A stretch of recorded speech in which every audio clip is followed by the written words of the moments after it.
c'est Grace, je suis ici avec la GFI et aujourd'hui, on va faire une entrevue avec Julie Jardel, directrice du Centre francophone de Hamilton. Venez avec moi, on va la poser quelques questions. Bonjour Julie, ravie de t'avoir ici. Donc ma première question c'est, qu'est-ce que le Centre francophone de Hamilton et quels sont les services qu'ils offrent?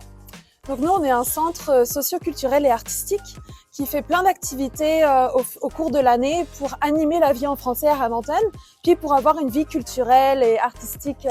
Donc on a notamment un festival, des camps de jour pour les enfants, des clubs de lecture, de yoga, de cinéma. Donc vraiment plein d'activités, puis des spectacles pour la communauté qui permettent de découvrir des arts en français et aussi de renforcer son sentiment d'appartenance à la communauté. Francophone de Hamilton, existe-t-il des programmes spécifiques pour aider les jeunes à atteindre leurs objectifs académiques et professionnels? Oui, donc au Centre francophone, on a beaucoup d'activités et de services pour les jeunes. On a notamment des formations en leadership qu'on fait tous les ans. Leadership digital, leadership pour être une personne impliquée dans sa communauté et puis améliorer sa communauté.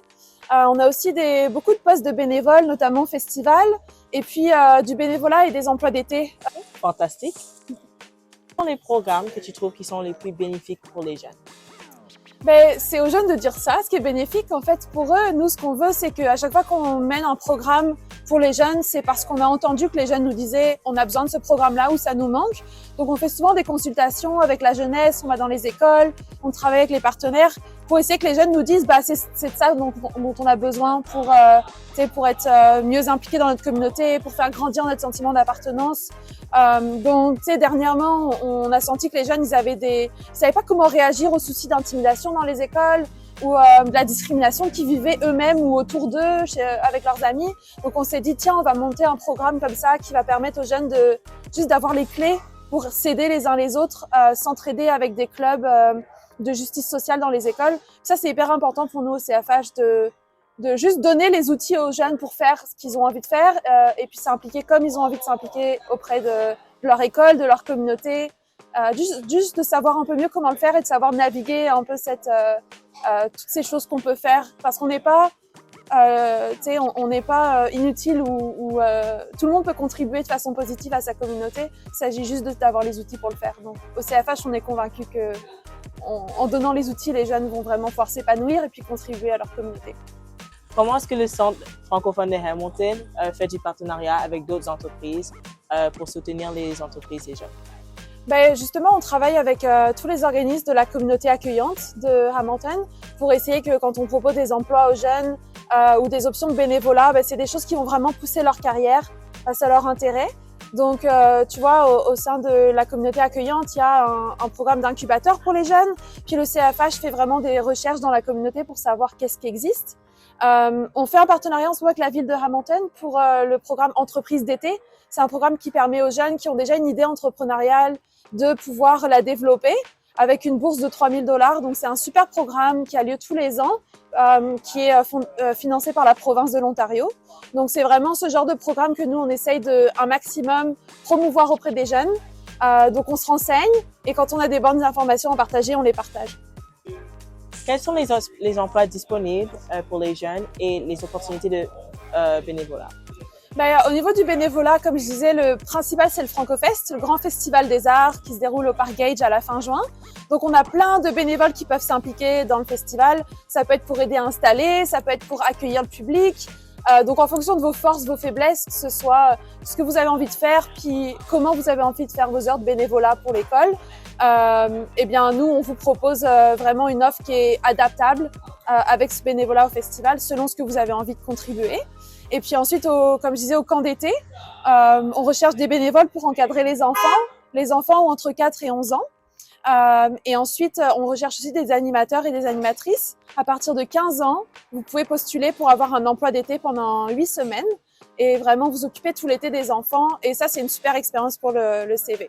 Puis après, le reste de l'année, on a plein d'offres de bénévolat. Dès qu'on a un spectacle, on envoie des messages. Hey, les bénévoles potentiels, est-ce que ça vous intéresse de faire des heures de bénévolat avec nous? Il y a la possibilité aussi d'animer des cercles de conversation pour les gens qui apprennent le français. Ça, c'est une super occasion pour partager sa culture, sa passion de la langue, son vocabulaire, ses expressions avec des gens qui apprennent le français. Donc, c'est un peu comme Duolingo, mais en mode réel. Donc, c'est vraiment le fun. Parce que les gens, ils adorent ça. Ils adorent voir une personne qui parle français puis qui a envie de leur apprendre. Donc, ça, c'est une belle expérience aussi de bénévolat pour s'impliquer. Quel conseil donnerez-vous aux jeunes qui veulent s'impliquer plus souvent dans les initiatives communautaires? Je dirais d'être proactif, juste envoyer un message, contacter sur les réseaux sociaux, par courriel, par téléphone, comme peu importe. Juste de dire « Hey, je recherche des heures de bénévolat, puis voici ce que j'aime faire ».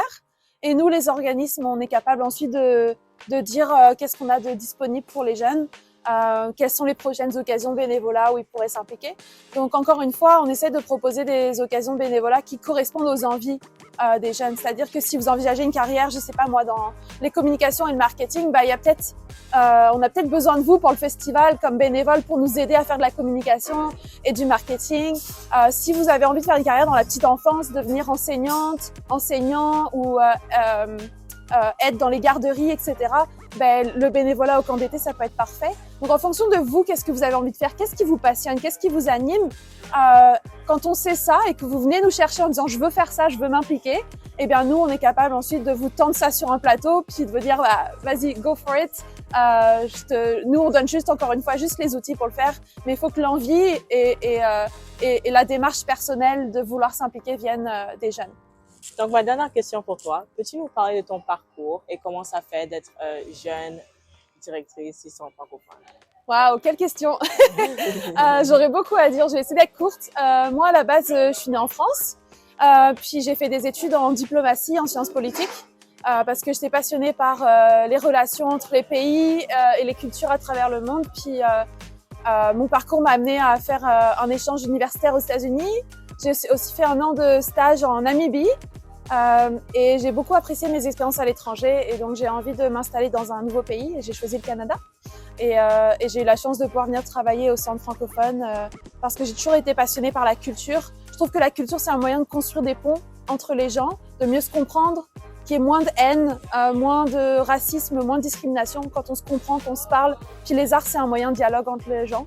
Donc, c'est pour ça que j'ai voulu travailler au centre francophone de Hamilton, parce que la francophonie ici, ça rassemble beaucoup de cultures différentes.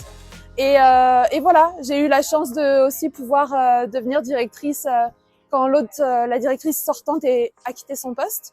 Et c'est vraiment une chance. C'est pas facile d'être jeune, femme et directrice, mais faut savoir s'affirmer, affirmer ses idées, pas avoir peur de ses convictions. Puis toujours rester droit dans ses valeurs et porter ses valeurs qu'on représente. Et je pense qu'avec ça, on fait des erreurs, il faut juste les accepter. Tout le monde en fera dans sa vie. Il faut juste apprendre de ses erreurs puis continuer à avancer. Absolument, absolument. Merci beaucoup Julie d'être venue, ça Avec fait plaisir. un grand plaisir. Et n'oubliez pas de venir à la FrancoFest, c'est du 21 au 23 juin. On vous attend. Venez en grand nombre. Au Parc Gage! Ouais. Bye!